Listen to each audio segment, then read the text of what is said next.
Assalamualaikum warahmatullahi wabarakatuh.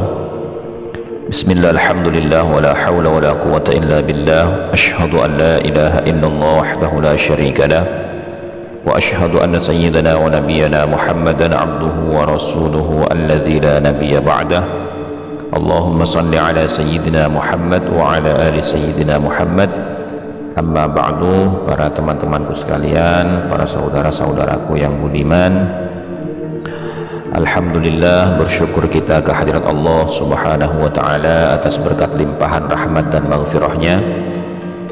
Senantiasa kita bersolawat kepada baginda Rasulullah sallallahu alaihi wasallam sebagai bentuk rasa syukur kita kehadirat Allah subhanahu wa ta'ala, karena Allah telah melahirkan kita menjadi bagian dari umatnya Kanjeng Nabi Muhammad sallallahu alaihi wasallam yang beriman dan bertakwa kepada Allah subhanahu wa ta'ala, dan mudah-mudahan senantiasa mendapatkan keberkahan syafaatnya baginda Rasulullah sallallahu alaihi wasallam fid dini wa dunya wal akhirah.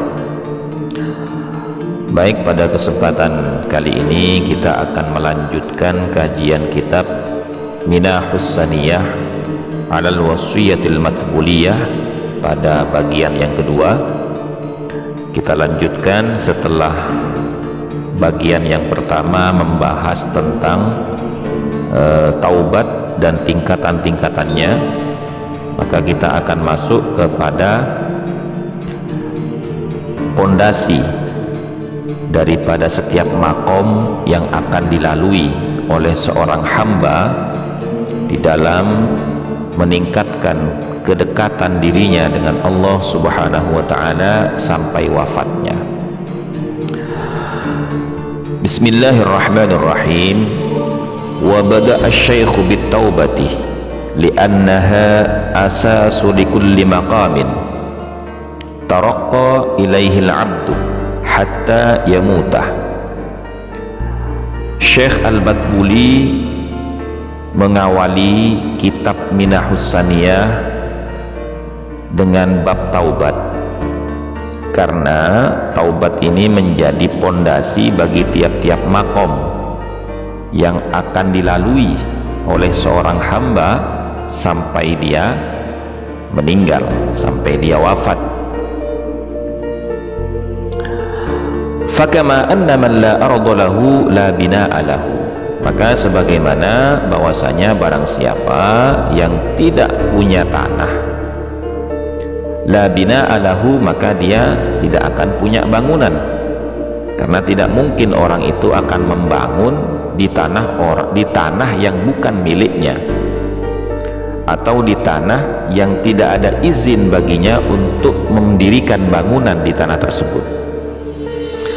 Kadzalika man la taubata lahu fala hala lahu wala maqam, maka demikian pula orang yang tidak bertaubat atau tidak melewati makom taubat, maka dia tidak punya tempat dan kedudukan, tentunya tempat dan kedudukan di sisi Allah subhanahu wa ta'ala. Maka posisi taubat ini sangat penting bagi setiap insan dari anak cucu Adam di dalam mendekatkan diri kepada Allah subhanahu wa ta'ala, agar supaya menjadi insan yang selamat di dunia dan selamat di akhirat. Wa min kalamihim, dan sebagian di antara nasihat-nasihat para ulama ahli tasawuf, man ahkama maqama taubatihi hafadhahu Allah ta'ala min sairi syawaib allati fil a'mali. Barang siapa yang senantiasa mengokohkan makom taubatnya, maka Allah akan menjaganya dari segala macam cacat aib yang terjadi di dalam setiap amal-amal perbuatannya. Maka dari sini kita bisa ambil kesimpulan, bisa ambil pemahaman bahwasanya kecacatan, kerusakan atau kemunduran daripada amal-amal kita, baik amaliyah ubudiyah maupun amaliyah interaksi sosial dengan masyarakat. Kenapa bisa cacat, kenapa bisa rusak, kenapa bisa amburadul? Itu karena kita tidak memperbaiki, tidak memperkokoh, tidak meningkatkan makom taubat kita kepada Allah Subhanahu wa ta'ala. Fahiya nadhiru maqamiz zuhdi fid dunya yahfadhu sahibuhu min sa'iri ma yahjubu 'anil haqqi ta'ala. Dan ini sepadan dengan makom kezuhudan di dalam dunia, ya, karena orang yang zuhud di dalam dunia ini akan terjaga dari segala macam apapun yang menghalanginya dari haknya Allah Subhanahu wa ta'ala. Berbicara tentang zuhud, zuhud ini adalah orang yang menghindari kesenangan-kesenangan dunia. Artinya bukan tidak boleh kita menikmati keindahan, kesenangan duniawi, akan tetapi keindahan dan kesenangan duniawi itu kita olah, kita manage agar supaya tidak menyebabkan kemunduran di dalam amal ibadah kita.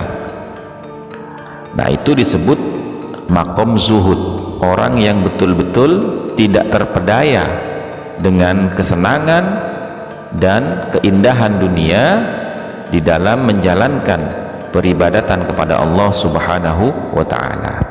Nah, orang yang bermakom zuhud ini, atau orang yang menjaga, meningkatkan dan memperbaiki makom zuhudnya, maka tidak ada satupun yang akan menghalanginya untuk mendekatkan diri kepada Allah Subhanahu wa ta'ala. Dari sini kita bisa ambil kesimpulan bahwasanya yang menyebabkan kita itu gagal di dalam menjaga keistiqomahan kita mendekatkan diri kepada Allah Subhanahu wa ta'ala adalah kesenangan dan keindahan dunia yang memperdaya diri kita. Kemudian wa hatha 'alal istiqamati fit taubati. Kemudian Syekh Madbuli ini membahas tentang keistiqomahan di dalam taubat. Li'annahu mata ma kana fit taubati i'wijajun insahaba hukmuhu. Kenapa beliau itu membahas keistiqomahan di dalam taubat? Artinya orang bertaubat ini tidak hanya sekali seumur hidup, tapi orang bertaubat ini harus sepanjang hidupnya sampai dia mati harus tetap berada pada makom taubat. Nah, ini maknanya taubat ini kan perilaku seseorang di mana orang itu berbuat kesalahan, kemudian mengakui kesalahannya dan menyesali perbuatan salahnya dan berusaha untuk tidak terulang lagi kesalahan tersebut dalam perjalanan hidupnya. Maka orang yang selalu menempatkan dirinya pada posisi makom taubat, dia akan lebih berhati-hati di dalam menjalani kehidupan ini. Karena orang yang makom taubatnya ini tidak kokoh, orang yang makom taubatnya ini bergoyang, insahaba hukmuhu, maka akan tercerabut kekokohan taubatnya tadi. Ai al-i'wijaju fi kulli maqamin ba'dahu, maka dia tidak akan bisa menapaki makom setelahnya, tidak akan bisa dia itu mendekatkan diri kepada Allah sedekat-dekatnya. Karena apa? Karena pondasinya, yakni makom taubat ini adalah pondasi setiap makom yang akan dilalui oleh seorang hamba menuju kepada kedekatan kepada Allah Subhanahu wa ta'ala. Kalau pondasinya itu tidak kokoh, kalau pondasinya itu goyang, maka akan goyanglah semua tangga-tangga makom yang ada di atasnya. Fayasiru bina'uhu muhalhalan, maka jadilah dia itu bangunan yang rapuh. Kaman bana ha'itahu minal labanil yabisi bighairi tinin, seperti orang yang membangun pagar dari susu yang kering dengan tanpa dicampur lumpur, maka akan mudah roboh gitu loh. Nah, sehingga makom taubat ini adalah pondasi yang harus dikokohkan terlebih dahulu, agar supaya bangunan-bangunan di atas pondasi taubat ini juga akan menjadi kokoh. Kira-kira demikian teman-teman ya. Maka marilah kita bersama-sama untuk senantiasa memposisikan diri kita pada makom taubat, karena makom taubat ini adalah asas dasar dari setiap makom yang akan kita lalui untuk bisa sampai di dalam wusul kepada Allah Subhanahu wa ta'ala. Alhamdulillah wa syukurillah ala ni'matillah. Cukup sekian dari saya, mudah-mudahan bisa membawa manfaat dan mendatangkan keberkahan, bisa menambah pengetahuan dan kefahaman kita dalam rangka meningkatkan keimanan dan ketakwaan kita kepada Allah Subhanahu wa ta'ala. Dan mudah-mudahan Allah Subhanahu wa ta'ala memberikan kemudahan bagi kita semua dengan keberkahan baginda Rasulullah SAW di dalam menjalani proses kehidupan, agar supaya kita bisa wusul kepada Allah Subhanahu wa ta'ala, sehingga kita layak menjadi umat yang layak hidup di dunia dan juga layak hidup di akhirat sebagaimana apa yang diajarkan oleh baginda Rasulullah SAW.